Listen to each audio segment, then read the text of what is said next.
வணக்கம். உங்கள் நண்பன் தளபதி பேசுகிறேன். சமீப காலமாக ஒரு செய்தித்தாள்கள்லையும் மீடியாக்கள்லையும் பரபரப்பாக வந்துக்கிட்டு இருந்தது.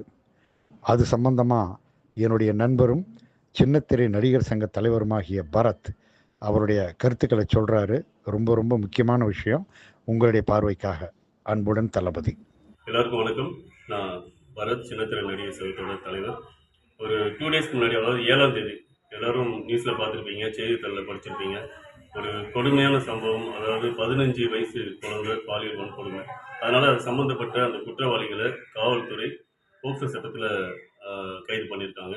அண்ட் இது இப்போ நான் எதுக்கு என்ன சொல்ல வரேன்னா, அதில் உண்மையான குற்றவாளி, அந்த கைது செஞ்சவங்களில் உண்மையான குற்றவாளி, அவர் பேர் வந்து பாரதி கண்ணன், துணை நடிகர் கொடுத்துருக்காங்க.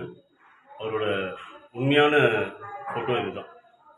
ஆனால் ஒரு செய்தித்தாளில் என்ன ஆயிடுச்சுன்னா, இவரோட ஃபோட்டோக்கு பதிலாக இயக்குனர் டைரக்டர் பாரதி கண்ணன் சார், இவருடைய புகைப்படம், இவரது வந்து மாற்றி வெளியிட்டாங்க. ஸோ இப்படி ஃபோட்டோ மாறி வர்றதுனால என்ன ஆகுன்றது எல்லாருக்குமே தெரியும். அவங்க குடும்பங்கள்லேருந்து, சமூகத்திலேருந்து நிறைய பிரச்சனைகளை வந்து அவங்க ஃபேஸ் பண்ணக்கூடிய நிலைமைக்கு அவங்க ஆளாகப்பட்டிருப்பாங்க. அது மட்டும் இல்லாமல் சார் வந்து ரொம்ப மன உளைச்சலுக்கு ஆளாயிட்டாங்க. அது அவங்க ஃபோன் பண்ணி சொன்னாங்க, இந்த மாதிரிலாம் இருந்துன்னு சொல்லி. அந்த நிருபரும் வந்து நம்ம ஃபோன் பண்ணி சொன்னோம். அவங்களும் வந்து மன்னிப்பு கேட்டாங்க. அது மறுப்பு தெரிவித்து நாங்கள் போகிறோம் சொல்ல. மன்னிப்புங்கிறது ஈஸியாக கேட்கலாம். பட் அது அந்த அந்த பிரச்சனையை அனுபவிக்கும் போது தான் அவங்களுக்கு அந்த வழி தெரியும்.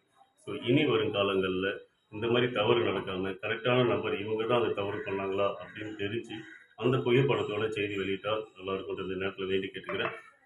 மேலும் இன்னைக்கு வந்து எல்லாத்துக்குமே நிறைய சங்கங்கள் இருக்காங்க.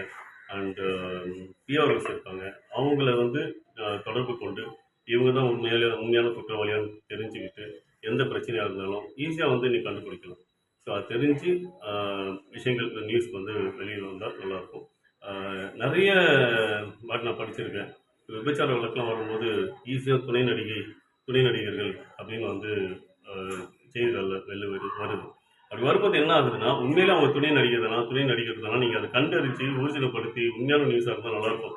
இல்லைன்ற பட்சத்தில் அது ஒட்டுமொத்த நடிகைகளே வந்து அவமானப்படுத்தி அசிங்கப்படுத்துகிற மாதிரி இருக்குது. அந்த நேரத்தில் நான் வேண்டி கேட்டுக்கிறேன், இனிமேல் இந்த மாதிரி நியூஸ்லாம் வரும்பொழுது அது உண்மையான தகவல் தானா, அவங்க உண்மையிலேயே அவங்க துணை நடிகர்கள் தானா அப்படின்னு தெரிஞ்சுக்கிட்டு நீங்கள் ஊர்ஜிதப்படுத்தி இனிமேல் நியூஸ் வெளில போடணும் அப்படிங்கிறது இந்த நேரத்தில் சின்னத்திரை நடிகர் சங்கத்தின் சார்பாக கேட்டுக்கிறேன். அது மட்டும் இல்லை, அந்த உண்மையான குற்றவாளி பாரதி கண்ணன், அவர் வந்து சின்னத்திரை நடிகர் சங்கத்தில் உறுப்பினராக இருக்காங்க. இன்றைக்கி தான் புரிஞ்சுட்டு எடுத்திருக்கோம். அவர் எந்த இயர் மெம்பர் ஆனார் எல்லாமே செக் பண்ணியிருக்கோம். ஸோ இப்படி ஒரு குற்றவாளியை எங்களுடைய சங்கத்தில் உறுப்பினராக வச்சுக்கிறதுக்கு எங்களுக்கு உடன்பாடு இல்லை.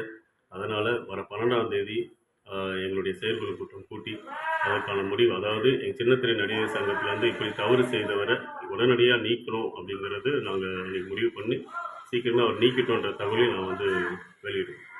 நன்றி.